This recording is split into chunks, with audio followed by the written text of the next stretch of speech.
everybody, welcome back to the Fumble Live. Thanks for tuning in. We're talking about Dennis Schroeder a little bit and whether or not he's actually going to get the contract that he was hoping for. We're also talking about LeBron James and how he is getting sick and tired of the slander that people are saying about this older Lakers roster. Before we dive in, make sure you subscribe to our channel, tap the bell for notifications, give this video a thumbs up, and leave a comment below.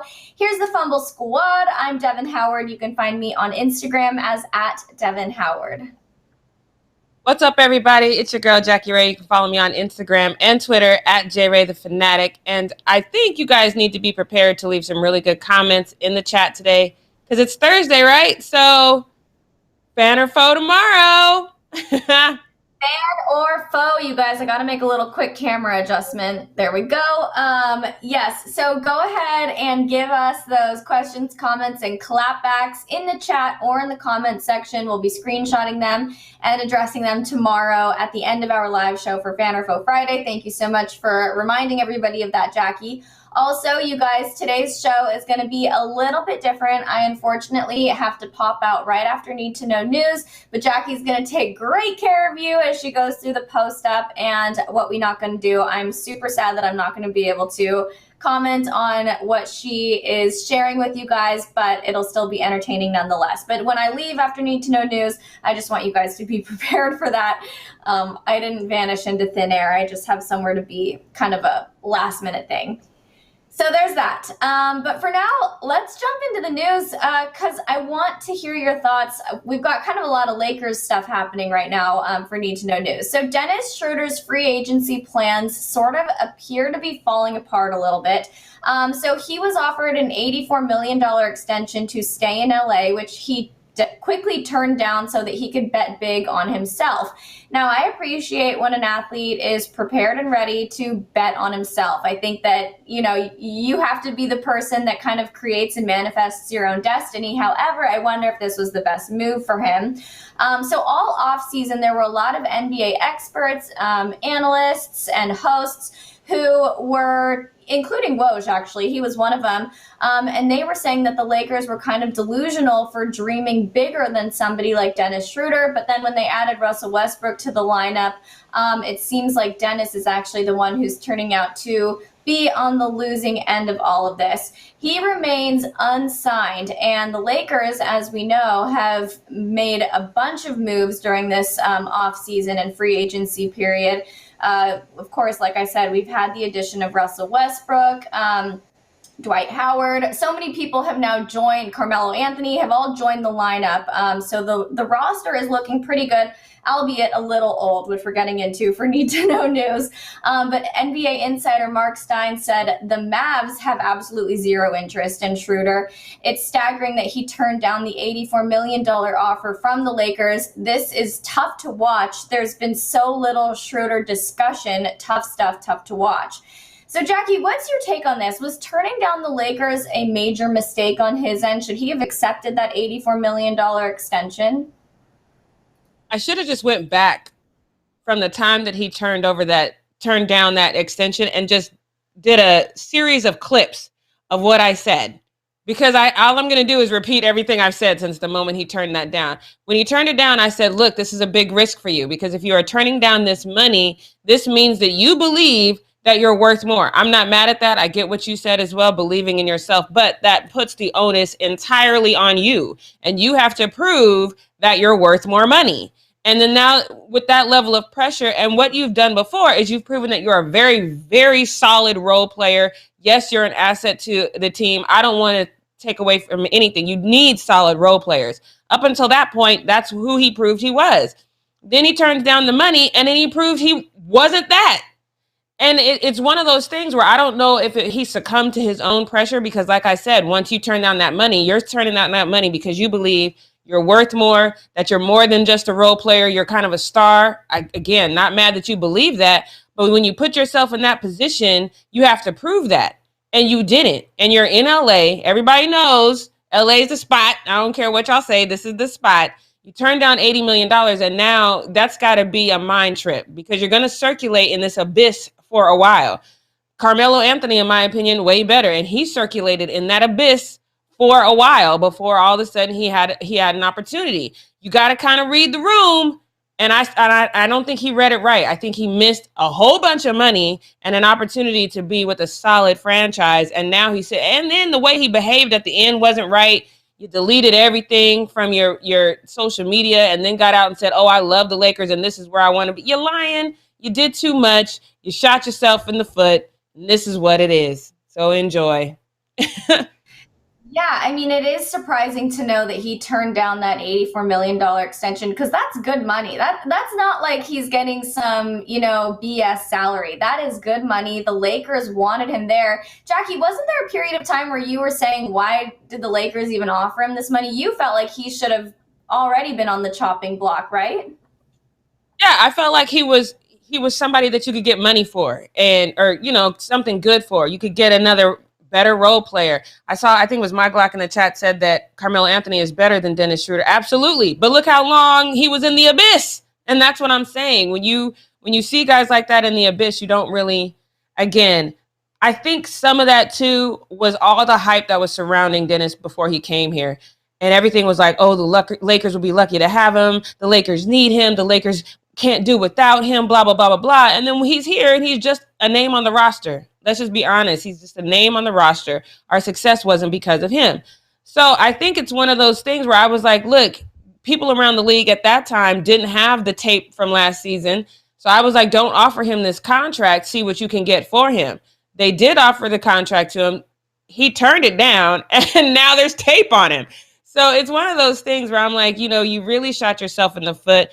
80, that's a lot of money to turn down, especially when you are a solid role player. For a role player, that's great money. Let's just be honest. And I think he should have taken it.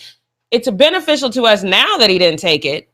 But at the same time, you gotta plan for your future. And I think he planned horribly for his future. I have to agree with you on that one. I think that, yes, there is a little bit of star power there, but he doesn't have nearly enough leverage to be able to kind of go into this free agency period and get something better than what the Lakers were offering. And not to mention, when you are on the Lakers, you have the opportunity to play with LeBron and you have the opportunity to play with Anthony Davis. And that alone, I feel like would be a motivating factor, enough of a motivation to even accept less money than $84 million, because a squad that's led by LeBron is going to get pretty far unless somehow LeBron gets injured or some other crazy thing happens. But yeah, this was pretty wild. In under normal circumstances, do you think that it is important for athletes to bet on themselves? I know Dennis made a mistake here, but in other situations, would you encourage an athlete to bet on himself and go big, or basically go home? It depends on the situation. Again, when you play for the Lakers, I wouldn't bet on yourself here. And I'm not saying that in a bad way. I'm saying that maybe the Lakers, after Kobe was gone and then we had that stretch where we was just trash, then yeah, you bet on yourself because there's no one to kind of pick up your slack and you can really stand out. But when you're the Lakers, and I think it was Kevin Lang in the chat, he said that, prior to that last season, everyone was clamoring for him. But when you're on a team like the Lakers that has LeBron, that has AD, that has KCP, you have all these people that make it a little bit harder to stand out. And when you're in a situation where it's a little bit harder to stand out, I don't know if you bet on yourself at that time. I just don't, because it's going to be difficult for us to look at you the same way we looked at you before you ended up on the Lakers. I was even checking for him before he ended up on the Lakers. Let's just be honest. But when he got here, not only did he not do well, he kind of declined a little bit. So you have to kind of read the room. If you don't want to be in LA, that's one thing. You need to start talking that over with your agent, and you need to make talks during the season that could probably just be finalized. But I think when you're on a team like the Lakers and there's so much talent, then I don't know if you bet on yourself here. Bet on yourself if you in New Orleans, bet on yourself if you in Washington. I don't know if this is the team that you bet on yourself on.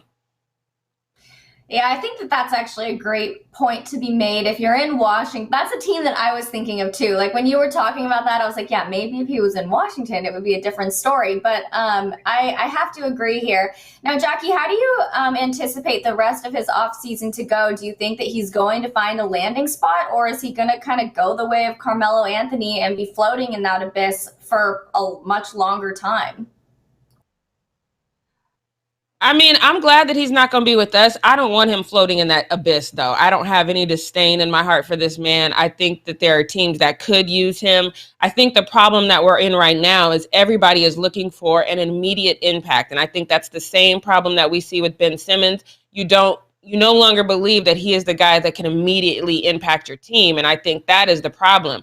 So it just really depends. I still think he probably would, maybe go to Washington, maybe go to, well, not New Orleans now because, but maybe New Orleans, go somewhere. But the problem is again, people are going to be looking at him and they're going to say to themselves, what can he do for us right now? And there is tapes before last season that they can go look at and say, hey, Dennis might actually benefit our squad. But this is a what have you done for me? First of all, every professional sports league is a what have you done for me lately league. So they're not going to go too far back in the distant past to see what you did. It's a little bit better for him than Ben Simmons because we have to go all the way back to 2018. For him, we only have to go back to 2019, 2020 season. So he probably will get picked up. I do think some of his attitude will play into it. People did see how all of a sudden he was, thought he was all that and didn't really want to have much to do with the Lakers and kind of turned up his nose at 80 million. I bet he takes 75 now, though. I bet you he gonna land somewhere for 75 million. I'll be like, I told you to take the money. Wouldn't that be something if we get word that he does sign a 75 or $70 million contract? That would probably be, oh God, it's that moment when you look back and hindsight is 2020. Although I think everybody around him was probably saying, take the money, take the 84 million. This is great. It's not going to get better than this. But of course, he was feeling a little cocky and he really wanted to try to go big.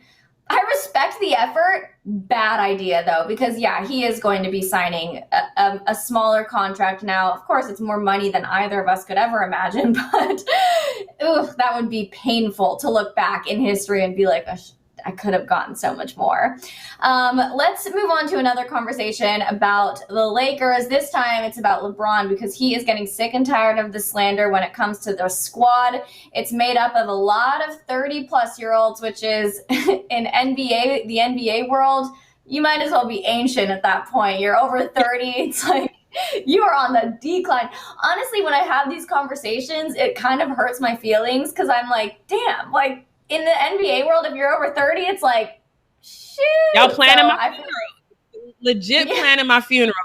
Damn. I done seen so many people say, oh, they're the AARP. Oh, they got tombstones on them. I'm like, bro, like they're not even old yet. Yes, in basketball years, but you understand that some of us that is offensive. Stop saying that. We don't like it. I know it is offensive. I'm not even at 30 yet, but I'm over here and I'm like, damn, if I was an NBA player, I would be like, okay, people would be saying she's at the end of the road. This is kind of it for her. Like, oh God, I feel so young still. I'm still a child at heart. I still call my mom for advice. Like, how do I do this? Like, I have no idea what I'm doing with my life. Anyway, getting off track a little bit because LeBron is getting tired of people talking about how old his squad is. But let's just be real for a second. There's no denying that this is an older team. We have 36-year-old LeBron James turning 37 this year. We have 37-year-old Carmelo Anthony, 36-year-old Marc Gasol, 35-year-old Dwight Howard, 32-year-old Kent Bazemore, 32-year-old Russell Westbrook. Whenever I say his name too fast, I always end up saying Russell Westbrook. Like I have like a... Me too. So funny. But that's not even all of the guys who are over the age of 30 on this roster. Now, of course, I've been pretty vocal about this on our show. I hoped that the Lakers would kind of bring on a few more young players to sort of balance out the older guys that are on the team. I thought that that would be a good move for them. However, I trust that they're making the right moves for their squad right now. There's no denying the talent that they have in all of these 30 and over players. And I think that what we can say is that all of these guys are equally focused on winning the championship. And the benefit of having guys that are over the age of 30, they kind of have a been there, done that mentality. So I think there's going to be less of this cockiness or arrogance or the need to kind of be in the limelight than you would experience when it's a squad of younger players. I think that they've already proven themselves. They know what they can do. So there's going to be less attention on that. At least that's what I'm hoping. But age is just a number. And if these guys can keep up, if Frank Vogel makes sure that they, sit out games when they need to rest, they're going to be in good shape. But LeBron wanted to kind of send a message out to the haters. Are you Hold on. We got to take a pause. Are you saying Frank Vogel will actually do his job? What evidence do we have of that? Like that's a big if. It is a big if. It is, but what are we gonna do? We gotta stay optimistic and hopeful that things are gonna work out as they need to, and that Frank is gonna actually step up and be a coach and do what he has to do. And maybe he will, but that's a conversation for another time because we got to talk about LeBron's tweet, okay? So, Leo, let's throw that up there. So he wrote, keep talking about my squad, our personal ages, the way he plays, he stays injured, we're past our time in the league, etc., etc., etc. Do me one favor, please, and I mean please, keep that same narrative energy when it begins. That's all I ask, hashtag thank you. So he posted that strong message to the haters, then he deleted it, and then he posted it again, and then he deleted it. So I don't know why he went through and deleted that twice. I think it was a strong message. Keep that same energy. But Jackie, what is your guess as to why he posted and deleted that message 2 times? I think Savannah was sitting right next to him. And I think Savannah was like, this ain't what we do. This isn't typical of LeBron. We'll hear him say these types of things in interviews or things of that nature. But I think she probably said to him, when have we ever really, outside of like talking about things that are really important, like social justice stuff, when have we really responded to haters on social media? We haven't really done that. And if we have, it's been more of a jokey joke, like, okay, I see you, or a little laughy face at something that somebody has said. We don't really take time out and write full paragraphs to address the haters. That's not what we've done in our career thus far. Why are we doing it now? Delete that. So he probably deleted it. And then she went into the kitchen. He's like, I said what I said. I'm gonna put this right back on here. And then she came back out and was like, what did I just tell you? That's not what we doing. And that's what I think happened in my head. I don't know what happened in real life, but I think that's what happened. And I'm pretty sure I'm really close to being right on this one. I think you're right too. And there were a lot of people on Twitter who felt the same way, that Savannah was the one to go in and delete the tweets. I know that if I were there with LeBron, and this is me being so snobby and annoying, and I'm sure people hate me for this, but he misspelled personal and it kills me. I read that tweet and I was like, this is a great message and I love it, but he misspelled personal, and it just made me like die inside a little bit. So maybe she was like, honey, you even spelled something wrong? No, we're deleting that right now. Mm-hmm. At least that's how I would be. But do you think that LeBron has a right to feel this way? I mean, the media has been all about how old the Lakers squad is, and they are. This is one of the oldest rosters, and this is the oldest roster in franchise history. So do you understand why LeBron wanted to get that message out there? I understand, but this is the thing. He's been underestimated his entire career. They said he couldn't win, in Cleveland. He had to go to Miami first, and then he comes back. But even when he came back, they said, oh, he'll never be able to win here. He won there. Oh, he'll never be able to win in the West. He won in the West. He's got all these, he'll never do this. He'll never do that. But at the end of the day, he's never really responded to them. It might, like I said, it'll be a casual response here or there. But I think the fact of the matter is once you get to the point where you do see more basketball behind you than you see in front of you, but you don't doubt your talent at all, and you definitely don't doubt the talent of the people around you, I think that he really has faith in the people around him. How could you not have faith in Russell Westbrook? How could you not have faith in Carmelo Anthony, which is your good friend? Trevor Ariza, I mean, yes, he's a kind of a journeyman, but he's also very talented. The only person, Kent Bazemore, I forget that man is in his 30s every time I watch him play. So I'm taking him off the 30 list because that's really just an age is just a number. Same with Russell Westbrook. He's still playing as fast as he was when KD was there. That man has not lost a step. The only person who's really playing his age is Mark. He's the only one that looks old, and it's older than 30, but he is the only one that really looks that old. And I feel like LeBron's at the point where he's like, yo, don't doubt me. You guys have always doubted me. Don't doubt me now. And it's starting to get to him because he doesn't have as long to prove the haters wrong. Let's just be real about it. When you guys were clowning him at 18, he had all these years to prove you wrong. When you were clowning him when he went to Miami, all these years to prove you wrong. When he went back to Cleveland, all these years to prove you wrong. He doesn't have as much time to prove you wrong now. So now it's starting to get to him a little bit. So I think that's the only reason we are hearing from him now, because this is extremely uncharacteristic of him to really address the haters like this. He's addressing the haters because he knows there's more basketball behind him than what's in front of him. And I understand that, and I appreciate that. I also understand and appreciate his love for his squad. Like I said, the only one that's playing slow and old is Marc Gasol. So I think they'll be fine ultimately. And I think it brings a different level. I think teams are going to come in now with that attitude like, oh, they old. We ain't even got to worry. And then these old heads going to put their minds together. They also have more basketball IQ than you, more experience. They've modified their games to play a little differently. So I think these younger guys are going to have to really earn a level of respect for the Lakers, because I don't think it's going to go down like people think that it is. And I do think they'll be successful. Yeah, I think that that's one thing that what you brought up about none of these guys really playing like they're over the age of 30, except for Mark, of course. And yes, I think that LeBron, when you compare him to when he was 24, he looks different. But somebody like Carmelo Anthony, he's looking better than he has before. Russell Westbrook, always so fast, so like aggressive. He looks like he's 25. Same with Kent. So I think that you're absolutely right. They did a great job of selecting these older guys, these veteran players who, like I said, have been there and done that, but they still have that energy, they still have that drive, and they're still super committed to the game. So I think it could work out. So you did already kind of touch on this, but one final question just for everybody in the chat. Are you confident that the Lakers can deliver and that they will make it to the finals with this roster? So just to be clear, LeBron can play till he's 80. If that's the thing, then I'm going to be 100% confident that we can make it to the finals. There's never going to be a time in my life, in my existence, where I doubt LeBron James.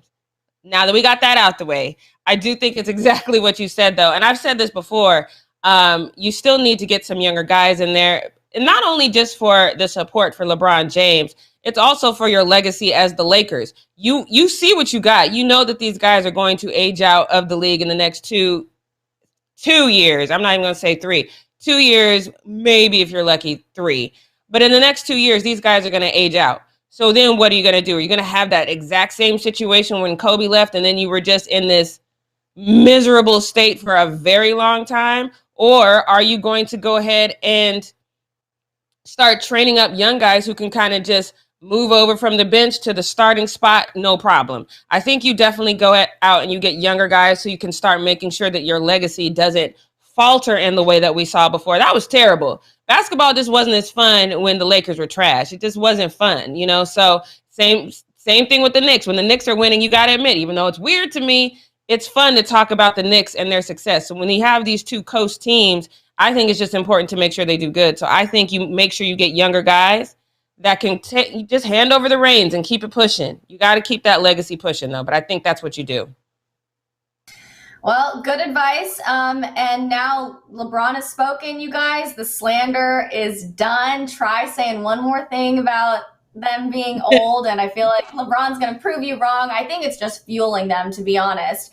But you guys, that wraps up Need to Know News. So that means I am actually going to be making my exit. For those of you who tuned in a little bit late and didn't see the intro, I can't stay for the whole show today, which I'm bummed about because I always love the post-up. It's honestly my favorite segment of the show because we get to talk about so many different things.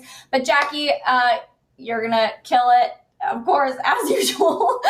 So take it away. Go into the post-up. Have a great time.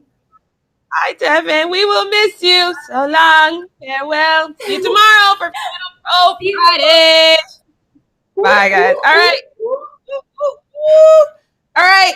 It's just however many of us, I don't know how many of us is in this, but it's us now. So let's get into this first post up because we are going to have a lot of fun. We talked about this yesterday though, with the whole, how is this going to work between Andre and Joel Embiid? You guys, if looks could talk, a picture is worth 1,000 words. I don't know how many a video is, because I think this is how you act when that person that you for those of you guys who've gone out, you've been in this situation when that person you don't like comes in the club, but that person happens to be friends with somebody you would say, you're like, hey, this is exactly it. You guys take a look at Joel's face.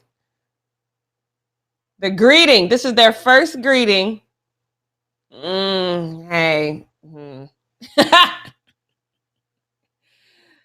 Look at the girl in the background. She's just like, oh, okay, we're all safe. We're all safe.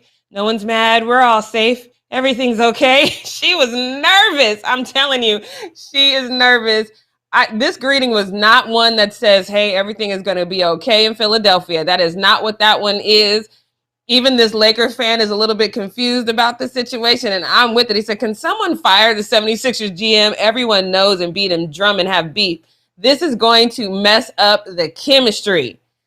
Time will tell, but I mean, from that initial greeting, I cannot say that that sentiment is wrong. This is not a match made in heaven. This might be a match made in hell. I'm here for it either way, but I just don't think this is right. These two are not on the same page, and this one has the idea of what drama is coming. I want you guys to take a look at this next tweet.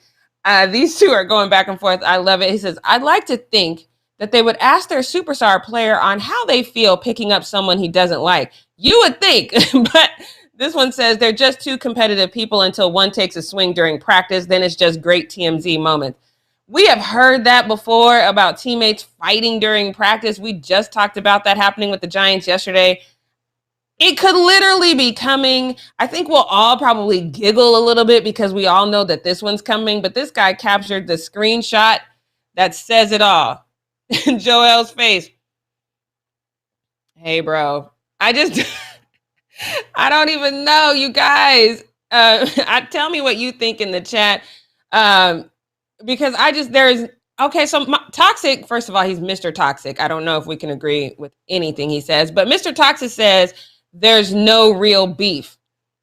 Okay, it's all fun and games until I have to hit you in the face. But if you say so, I think there's going to be something coming down the line. I do think it'll happen in practice. If it happens in a game, that'll be crazy. Then you know Philly is done. But we shall see. We shall see. Let's go on to this next one because I need you to do me a favor and let me know in the chat. If you get one of those super duper ridiculous mini novel texts, do you read it all? I need to know. Raise your hand in the chat if you're the type of person that reads it all. And I feel bad for you if you have an Android, because you can't even read it consecutively. It comes in these little chunks. I don't know how y'all live like that. I don't know how y'all live like that. But Kyle, this goodbye is the longest goodbye I've ever seen in my life. I'm not even going to attempt to read all this. You guys, and that's just the first page. That's not even the second page. That's just the first page. I'm just going to read a little bit of what the first one said.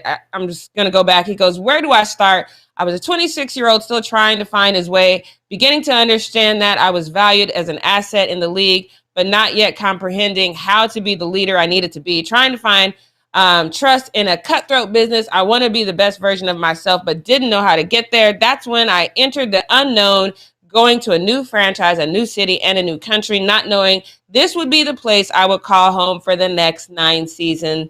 This is hard to write, but the time has come for the next chapter in my story to begin. Then he goes on, a lot of love. There's a lot of love, a lot of love, a lot of love. Like, I just don't know what else to say. This is so long, you guys. I'm not the one. If you guys ever send me a DM that's super long, just know I'm not reading it. I'm not doing that. You need to get to your point in 150 characters or less. I don't have time for all this. But this next one, he was really long, really heartfelt. He even at the end of it thanked the public relations team. That's how much love he has for this team. He goes, I also want to thank the public relations team, JQ, Rowan, Phil. Thank you guys for always having my best interest in mind and helping me navigate some tough times. I can't forget about Labmo. Thanks for being there and holding me down. Community team throughout the season. Y'all have helped me express my love for this city and the country. the give backs, the holiday giveaways, even the signing days. Oh, let's not forget media, my great friends, LOL. You guys have always been fair and good to me. I know y'all had hard jobs to do, and I appreciate the jobs you guys did. You guys won't be missed. He thanked a lot of people, you guys. It's very, very long. He thanked Casey for telling him to not do pull-up threes. He thanked a lot of people. He thanked Larry and Judy, the owners, for giving the powers that be the confidence to do their job. The medical staff he even thanked. He thanked a lot of people. This is beautiful. But y'all, I have a feeling in my heart that you either need to do a video or write less. I couldn't do it. I couldn't do it. If you want to go back and read it, it's all on his Instagram. You can go back and read it yourself. But fans, obviously, were very touched by all of this. And I think the fans have read it. He says, Lowry equals a legend, won a championship in Toronto through hard knocks. No love from the NBA, no calls from refs, no super team BS. Thank you, Kalo. And this one says, we love you, Kyle. Look for the statue. It's coming. I love this. I love when teams or fans of teams can really appreciate their star wherever they go and just really understand that this is business. This doesn't change who that person is. It's a beautiful thing. Yes, I see Kyle wrote a whole book. He's definitely in his fields, and I appreciate it. I still would have rathered a video, but I think a video might have made me cry a little bit because he probably would have been all emotional. But I love this. Thank you. If you want to read it, go read it. This one is exactly how a lot of fans felt. They're just really sad that their favorite player is leaving. I respect it, Kyle. I really do. Congratulations on this next chapter in your life. You know, just smaller text next time. That's all I'm asking for. So let's move on to this next one. Because Dame got jokes. And I don't like this joke. Probably because it's part of my best friend squad. So I don't like this joke, but I get it. You know, there's a lot of camaraderie there. He's always been on Carmelo's side. And we all remember, like I said earlier, that he went through that whole period where he couldn't get a job. But we knew he could play. People said he wouldn't come off the bench, which was weird because he never said that. He always said he just wanted to play. But ultimately, he ended up being an asset for this team. His goodbye is a goodbye that I'm fine with. It's short, sweet, to the point. I'm fine with this. He says, Portland, all I can say is thank you. Thank you for letting me love the game of basketball again. Thank you for welcoming me into your community and supporting me both on and off the court in your city. These 2 years were some of the most important ones of my career. And for that, I'll always be grateful. Hashtag stay mellow. And then he, of course, added the Trailblazers. But look at Damian Lillard on the bottom. He says, off the property, bruv. I don't like it. I know that these two have this sense of humor because we've seen them joke. I don't like it. Don't just be talking about kicking me out unless, you know, I feel you, though. Now you're just going over there with them Lakers. I don't like it. I feel you. I don't like that, though, because, you know, Carmelo has a soft spot in my heart. You guys know this. I don't like this at all. But CJ had a more loving response, so we can focus on this one. He says, enjoyed our time together. You got one more day to ignore my FaceTime before I pull up on you at the crib. I love this. There's that camaraderie between the two of them. Stop ignoring my calls, though. I feel you on that. But you know what? Just fun fact, you got to text me before you FaceTime me. Don't just assume that I'm in a position where I can answer your FaceTime. Text first, then FaceTime, just so you guys know how that's supposed to go.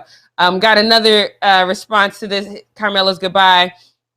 And this one's from Tim Hardaway. He says, respect, brother, way to show out for reals. And he says, and also respect the craft and at hand, ladies and gents. So basically respect him coming here to LA. I think I definitely respected y'all that's saying this is the old dude. I get you. But no, he's not that old. So I like this. And then Norman Powell, he had love as well. And I love this one. He goes, yes, sir, OG. Was a childhood dream fulfilled to share the court with you, brother. That is the craziest part of this situation. We are literally where LeBron, Carmelo, Russell, they're literally at the points in their careers where guys have looked up to them, are now actually playing with them. That's got to be a mind trip where you can probably see some of these kids in photos, you know, holding up something. That's got to be a mind trip. That is definitely when you start to feel old. I get that. But yes. So in the chat, let me know about the FaceTime, though. Do you need somebody to text you first, or are you just answering FaceTimes all willy-nilly? Because if you are, That's a little weird to me. I'm not even gonna lie. That's a little weird to me. All right, let's go on because I need you guys to, once again, let's have a conversation in the chat. We've talked a lot about the U.S. men's basketball team.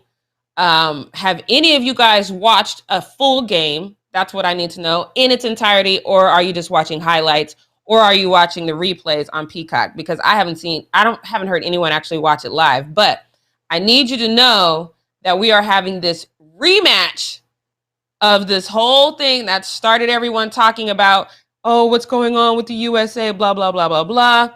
Because now I'm surprised, I'm going to admit, because I didn't know if the U.S. was going to have an opportunity to compete for the gold, but they are. The U.S. is going to the Olympic Games thanks to Kevin Durant and Devin Booker. Kevin Durant had 23 points, Devin Booker had 20, and they blew past Australia. I don't want to say blew past because they were actually losing pretty significantly, and then they went on this 48-14 run. Late, I don't understand how you go on a 48-14 run and nobody from Australia wanted to do anything. But Rudy Gobert, my boy, and the French team are also in the gold medal game, thanks entirely to Clippers Nick Batum. If it's not for him, they're not in this gold medal contention. I want you guys to take a look at this play. Flawlessly done. Shouts out to Nick. Take a look. Got the switch to Gobert. Repelich. I gotta say, I only saw the highlights of this game. I thought France was gonna lose. I thought that when they did that switch and then Rudy wasn't the main defender anymore, I was like, oh, that's game. So Nick, I underestimated you, sir. Shouts out to you. I love that. This fan, though, points out that very point, though, and that I didn't miss it. So maybe we should watch it again. He goes, another great part of this is how Batum stays attached to Gobert as a helper when the switch occurs and doesn't allow Luka to take advantage of Gobert. So can we watch that one more time? Because I don't know if I noticed Nick was attached to Rudy Gobert's hip like that. Got the switch to Gobert. Repelich. Okay. All right. I mean, I'm not mad either way. That's probably the only time I'm going to give a compliment to anybody from the Clippers. But congratulations, Nick, because you did that. But if you didn't know, a lot of fans were given because this is Slovenia. Yeah, Slovenia that they're playing. Y'all know my baby goat is over there. So a lot of people are giving criticism where I don't think criticism is due. So you guys take a look at this next tweet. Because I just don't agree with the criticism. I didn't see a lot of the criticism, but you know how people are. So it says, people criticizing Luka are so off. He was playing hurt, dominated anyway, and made the right basketball play. If the layup is made, Doncic would be hailed for his basketball IQ. It's unreal. What he's done to lift Slovenia onto the national stage and blah, blah, blah. What an incredible player. I agree with that. I think Luka's like the first person, y'all correct me if I'm wrong, I think he's the first person in Olympic history to have like a couple of triple doubles. I think I might have to go back and check that, but I think that's right. I'm with this fan though. I did not see any of the criticisms to Luka. It says, who's criticizing Luka? He had the third triple double. Okay, yeah, he had the third triple double ever in the Olympics, and then people said he should have shot the ball. Yes, the fumble agrees with me. Luka is incredible. That was the right basketball play to make because I thought the game was over. I was like, oh, layup, got him. Nope, that was just an incredible, incredible block by Nick. And good job, guy, because now we're going to see the rematch of the game that had everybody talking about the U.S. So I need you to tell me in the chat, who's winning this game? Is this a game where the United States, now they've played together enough, they've got this chemistry, KD, y'all calling him a superstar for these 20-point games, and now Devin Booker is in this 20-point facet as well. Are we 100% sure that the USA is going to win this? Okay, Fumble says USA, USA. You guys let me know, because I don't know if I don't know. Because don't forget, Rudy at the beginning of that game, he said that the US was a better team, but that the France team just played better together. So let me know who you think is going to win that game in the chat. I'm going to go on to this next one, but when I see you, I'm going to shout you out for who you say is going to win. So let's go on to this next one because we need to have a conversation about this. Now, some of you guys are children in the chat, so I want you to talk about this from a child's perspective. Some of you are grown-ups in the chat with children, so I want you to talk about this from an adult perspective. I want both sides of this story because I probably don't fall on the side that you think, because it's horrible. It's literally horrible on both sides to me. So if you don't know, yesterday this article came out that says Dr. Dre's oldest daughter said she's homeless and that she's not received money. I guess she was getting some sort of probably residual money from the Beats by Dre, and she hasn't gotten that money in about a year and a half. She also said that she has not seen Dr. Dre in 18 years. So his oldest daughter is 38. She says she has not seen her dad in 18 years. That's the part that really bothers me. How you go 18 years without seeing your child? That's crazy. She said she's living out of her car. Her kids are staying with friends, so they're fine. They're not living out of her car with her, but she's working for DoorDash, Uber, and then she has a $15 an hour ambassador job. So just for clarity, Dr. Dre is going through this thing. You know, he has to temporarily pay his estranged wife $3.5 million a year, despite the fact that they had a prenup. So that saga lasted for a little over a year. So I'm wondering if this kind of coincides with her not getting her money. But maybe Dr. Dre just felt that he was being taken advantage of and that he didn't want people in his family or immediate circle to continue to take advantage of him. I don't know. But when this story came out, people started dragging Shannon Sharpe for this because his comment, I just want to see what you guys think. So let's throw that comment up there. So Shannon Sharpe responds to this. So the story comes out about Dr. Dre, and this is Shannon's response. This is a 38-year-old grown woman trying to shame her father into taking care of responsibilities she created. Okay, so again, I want you to know, for the grown-ups, this is your part. Like, your 38-year-old child is an adult now. She has kids that she's not able to take care of. Jeremiah, you are a child in anger management. We're talking to the grown-ups right now. I want to know from an adult perspective, do you let your kids kind of just flail in the wind once they reach a certain age? I want to hear your thoughts on that. So obviously people came for him, and then Shannon doubled down on it. So let's take a look at this next one. He says, I'm my kid's last option, not their first choice. Okay, so now let me play devil's advocate before I get into what Twitter said, because I feel like y'all are about to come for me a little bit as well.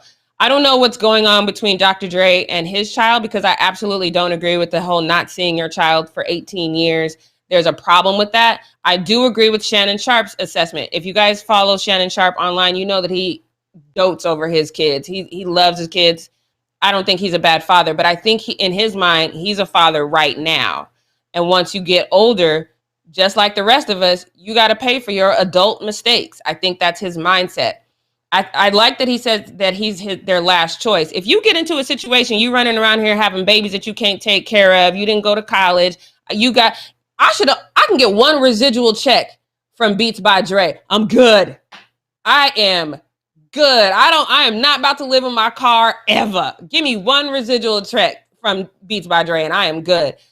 But he said he was their last choice, meaning they did everything they could to get to where they're supposed to be and they were still failing, then I see stepping in. But y'all got to learn to swim on your own.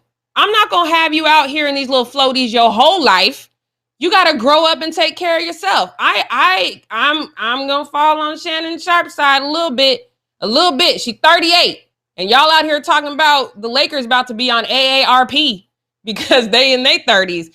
Come on, sis. Go to that community college, get you a trade, get a real job. I mean, come on. And then when you have a plan, go to your dad and tell him your plan. Dad, this is my plan. It's mapped out. This is exactly how much I need. Can you help me with this? Don't just keep expecting your parents to take care of you. You are an adult. Twitter disagree with me. I'm going to come to the chat in a minute and see how y'all feel.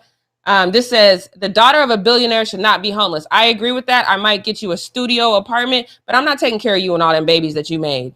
Come on now. Let's go on to this next one. This one says, I don't know about this, Shannon. I always take care of my children no matter what. I don't care what age they are. I would be embarrassed for my child to be homeless while I live in a mansion. I'd rather be dead than see that happen, but that's me. So we don't know what the situation is. We don't know if she fell into drugs or things like that. We just don't know. Okay, so Ty says, no, they got to learn to live on their own and handle their own problems. But at the end of the day, they are still your kids. I agree with that. If you get down so low that you can't get up, then I'm going to help you. But you going to at least try. You going to at least do better than DoorDash and Uber. But maybe that's just me. Mr. Toxic says she should grow up. Fumble says at least set her up to be able to get out the mud, not because you can, but because you want to. I agree with that. I'm going to get you a little apartment. I'm going to pay your rent for a year. But then what? Am I really supposed to support you the rest of your life? No, this is your life. You need to find your place in it because I'm not going to be here forever. You need to figure out your life. So yes, I would probably get her an apartment and set her up for a year, but then after that, she's on her own. So I don't know. And I agree with Kevin Pryor in the chat. He says, I don't know what the particulars are. And that's where I fall on this. I don't know if Dre's been helping her and helping her and helping her. Now he's like, okay, y'all just can't keep taking my money. This chick over here taking my money, you taking my money. One of y'all got to get a job. So I don't know, but I'm just going to say, I think she got to do a little bit better at 38. But y'all keep telling me what you think. I can't wait. Some of these are probably going to be really good for Fan or Foe tomorrow. So keep commenting on this one. But let's get to this next one. Because this one, I'm going to tell you guys right now, if you are in a relationship, never, ever, ever compare your significant other to anything at any time. Don't make any analogies regarding your significant other. Don't do it because it's going to get you in trouble. So if you don't know, Omar Kelly, he is a full-time sports writer and he covers the Dolphins. So he decided to do some question and answer periods. This is the first question. I want you guys to take a look. Starts off pretty freaking innocent, but it goes left really quick. He goes questions. This guy says, Herbert, a product of Chargers rosters, or did we under-evaluate intangibles? Just leave it here. Just leave it here. Don't just say, I think Herbert is great. Don't bring your wife into this. But he did. Y'all take a look at his response. Fellas, this is a learning experience for you. He says, love the one you with. I dated hot women before marrying my wife. Bro, he says, I'm happy with my choice and I don't look back. I picked the one that was right for me. The Dolphins did the same thing. Stop thinking about another man's wife. I dated hot women before I married my wife. So if I'm the wife, I'm sitting in the house right now looking at this like, I'm sorry. Am I the busted knockoff? What is happening right now? Fellas, never do this. Never compare your significant other to anything and say, well, life was good before I got her, but it's good now with her too. That's exactly what this said. And you low-key said that she was unattractive. Horrible. So of course, Twitter came for this man because come on, bro, you cannot do that. He says, I know you did not just say this about your gorgeous wife that is the mother of your child. I want you to take a look. So he's got pictures of her. She's absolutely darling. This is a picture of her when she's pregnant. This next one. She's pregnant in that picture. You can't really tell, but beautiful woman. And then this is a picture of them together as a family. Beautiful woman, beautiful family. Sir, I mean, you're not unattractive, but you should not be running around here and talking about who hot and who not. Just, especially when I got a ring. Oh, sir. We're going to have long conversations about this. Woo, y'all pray for that relationship because, again, that is his wife. His wife, not his girlfriend, not some side piece. That's his wife. Fellas, if y'all don't learn nothing else from me, learn this. Never compare your significant other to anything, especially things in your past. Never allude to she might not be attractive. You're just shooting yourself in the foot. All right, let's go on to this next one. Ooh, I can't believe that. She is a beautiful woman. Anyway, let's go on to this next one because I love me some Jameis Winston. So we're not going to laugh at this moment in time, okay? We're going to watch it. We're going to enjoy it, but we're not going to laugh at how my boy looks going through this tackle machine, okay? You guys take a look. Okay, here he comes. He's in the red shirt. Wait for it. Not yet. Here he comes. Red shirt. Oh, God. Oh, my poor guy. What is happening? I've watched this 100 times to try to figure out why everyone just kind of went through no problem and he just got beat up by it. So wrong. That's okay, Jameis. I don't care. I love you anyway. This guy loves Jameis as much as I do because he was like, no, I know exactly what happened. He was trying to do some spin move. This guy says, doesn't anyone not see him spinning in it? He actually tried to do a spin move through the gauntlet. Pretty impressive to me. Everyone else just ran straight through. Also, I think he just did it to do it after the receivers because no other QB did it. That's probably true. He probably, because I didn't see anybody else do it. He just did it to do it. But what I really think, I don't think that this was him trying to do a spin move. And he confirmed that. He says that second pad on the left got me with the hit stick. And so he said, but I'm still standing. I love this moment in time that he can laugh at himself. Please don't go through that damn thing again, though. That was not the look at all. Okay, so let's go to this one, because I'm going to tell you right now, if you're from the South, raise your hand in the chat, because we know the food in the South just hits a little bit different. Apparently, them wings in the South are like wings that none of us have ever experienced in our life, because Atlanta Falcons wide receiver Calvin Ridley, his pregame food is very Southern. You guys take a listen. I always eat wings before the game. I don't know why. I like wings. When Kyle gets to the stadium, he does some stuff with the trainers first, but then he wants to eat. So it's this wing spot close to the stadium. It's like a car wash. He's pretty simple. It's lemon pepper wings, all flats, just a little bit of French fries, And some macaroni and cheese. boom, then he's ready to go. The first couple times I got it, I have like 6, 7 guys calling me on the way to the stadium before a game, like, make sure Kenny get me some wings too. Make sure Kenny get me some wings too. I've gone there so much, I know exactly what he wants. He made it a thing. Like, everyone's seen us doing it. Now, like, everyone wants wings before the game. So, I don't know. I see y'all in the chat. No, Taysom Hill is not taking Jameis' job. Y'all stand down. That's not going to happen, because then we're going to lose. Then we might do that 6-11 Kevin Lang. But if Jameis plays, we're going to be fine. We're going to the playoffs. I said it. But listen, my first thing hearing that was like, that is too heavy on your stomach going into a game. But, you know, these guys, they operate a little bit different. First thing I thought of, my Glock, was lemon pepper Lou. Like, what is going on with these wings in Atlanta? Are they that fire? I'm gonna have to go to Atlanta and check out these wings. But of course, Twitter had something to say about it. Let's go to this first one. It says, imagine how good he would be if he actually fueled his body properly and not with garbage. I think people in Atlanta would argue with you if those lemon pepper wings are garbage, but I agree with the sentiment. That's the first thing I thought is mac and cheese, fries. That's too heavy on your stomach. But somebody who actually kind of thought outside the box posted a tweet. Then I'm like, okay, I get that. I get that. So let's go to this next one. He said he's getting high glycemic foods before he plays a football game. He's using that energy soon after consuming it. Could be a little more nutritious, yes, but that would absolutely not make much of a difference in his performance, especially if it helps his cognitive ability. I think that's fair. I don't know if I thought about that, because usually when I'm eating, you know, wings and macaroni and cheese and French fries, I'm sitting on the couch, and I'm going to be sitting on the couch for the duration of the evening. So it's going to affect my body a little bit differently. So what I'm not going to do, it's a little what we're not going to do. I am not going to judge anybody on how they prepare for a game. And I'm going to fly to Atlanta at some point and get these wings, because y'all just keep going on and on and on about these wings. Fumble says, normal people like us don't need that much energy to get through 8 hours of a workout. That's true, because what I'm not going to do is 8 hours of a workout. Y'all good to see 20 minutes out of me. I'm just being honest. But let's go on to this next one. Ooh, 8 hour workout. That's not for me. So what did we learn from this last video? Athletes like food.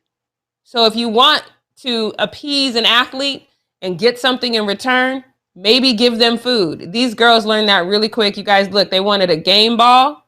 They figured out the best way to get it. They went to the concession. They got a pretzel with cheese. And then you got to wait for it. They're patiently waiting for it. And look, they got two. I'm not going to say it because I know y'all going to drag me in the... They got what they wanted. I love this. I'm going to try this in the future. Next time I go to a baseball game, I'm going to see if I can get, I haven't been to a baseball game in years, but now I got the key. Somebody said, Jeremiah says Magic City wings suck. Don't buy them. That can't be true. People have risked the bubble to go get these Magic City wings. I don't believe you. I don't believe that at all. But apparently, if you guys do this at a baseball game, this is a thing, because this user said something similar happened to him. He said years ago in spring training, Dave Winfield came out before the game and said, I want some peanuts. I ran and bought 2 bags of peanuts. My friend and I threw the peanuts. He said, these guys want my autograph. When other people asked, he said, you didn't buy me peanuts. So now you know, athletes want food just as much as the rest of us. So keep that in mind. All right, you guys, we made it through the post up. I'm guessing the wings are a thing. Some people say yes. See, that's why I wouldn't say anything about those baseballs. Y'all wasn't gonna get me, but we're gonna go into what we not gonna do right now, because here we go. Training camp, NFL drama. It happens every single year. We talked about the New York Giants situation and the fight that they have. This is entirely different, and I feel this was the wrong move to make. So I'm going to set this up for you. Panther safety JT has been cut from the team for basically doing his job. I get that he did it a little enthusiastically and it is just practice, but it is his job. I don't think there was any malice intent in this. I want us to watch this video and then just really watch him defending this play. Take a look. So here comes. Gotta catch that. It did not look like a bad hit to me, but it ended up like this. So Leo, if we could just play it one more time, because I want you guys to really just watch this hit and tell me if this looks like a vicious hit to you, because that's how they're describing it. Like if you read the article, it says, "Oh, JT is cut from the team after, this vicious hit." I gotta say, it does not look vicious to me. It's not at all vicious. It just looked like he was doing his job. Of course, the last thing you want to see is Keith Kirkwood, who is the guy who he was defending. He ended up hospitalized after this hit. Okay, absolutely, positively the last thing you want to see, especially in practice. But I watched that video. I had to be a good 50 times looking for the vicious aspect of the hit. And again, we didn't play it for you in slow motion. So maybe if we zoomed in and it was in slow motion, maybe we could see something that we didn't see. But from what I saw, it just looked like, JT making a play on the ball. I think it's a pretty basic play, but the coach does not think so, because the Panthers head coach, Matt Rule, okay, look, now that it's bigger, that's not a vicious hit. One more time. Yeah, no, JT is clearly just going for the ball. It's not vicious. There's no malice in this to me. No malice at all. But Matt Rule, he was so upset with the hit that he booted JT from practice.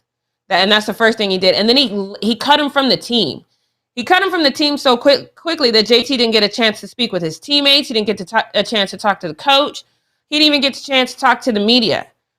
I still don't know if you cut him. I get it. It's an unfortunate thing. It's a terrible thing. That's not what you want to see happen to your wide receiver before he's even played a down in the regular season. I understand the feeling of, you just took my wide receiver from me and I'm angry, but I still don't think this was an intentional thing.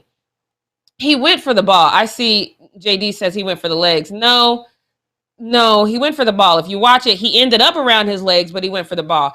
So he didn't get to talk to media, but he did talk to a small local newspaper after that moment. And this is what he said. I just want to read it to you. He says, "I was so in the moment. I didn't even realize it. I just saw the ball in him and I wanted to interrupt it. It wasn't me aiming for his head. It was just me trying to jar the ball out." He says, "I want to contact Keith and tell him I'm sorry. I'm praying for his success and his health. And I called Coach Rue and Coach Simmons and Scott Fitter and just thank them for my time with the team and giving me this opportunity. Honestly, I just want everybody out here to know that I'm a good dude and this is not my game. I'm not a dirty player. I don't have any dirty hits on my record. I just feel bad." He didn't, it wasn't intentional. And I just don't know if you cancel somebody for this one moment in time for basically doing a basic tackle, which is their job. Because if this was in a real game, what would have happened was we would have gone over to him, we would have circled around him, we would have huddled up and we would have prayed about it. And then everybody would have watched this replay and said, "Oh no, he didn't do it on purpose. It wasn't a vicious hit. It wasn't a dirty hit." It's not a vicious hit. It's not a dirty hit in a regular game. Why is it a vicious hit and a dirty hit in practice? Look, whether we like it or not, this game is very, very physical, and that includes practice. And when you're training guys to get up to practice to game speed, sometimes these things are going to happen in practice. This is not the first wide receiver that got hurt in practice. This is the first time I've just heard of the teammate getting cut because of it. I think this is a bad move. I think it sets a bad narrative. and the guy was just doing his job. It's not a vicious hit in any way, shape, form, or fashion. I don't agree with this at all. It says, so Jeremiah says, couldn't be the wide receiver on my team running down the ball. Okay.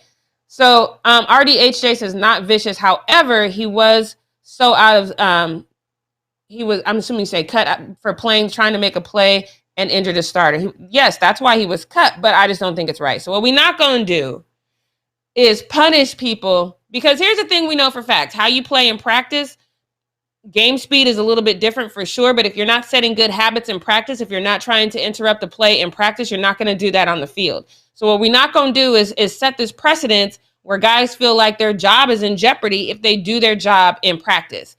I think this is a bad look. I think that there was no malice. It's an unfortunate situation, of course.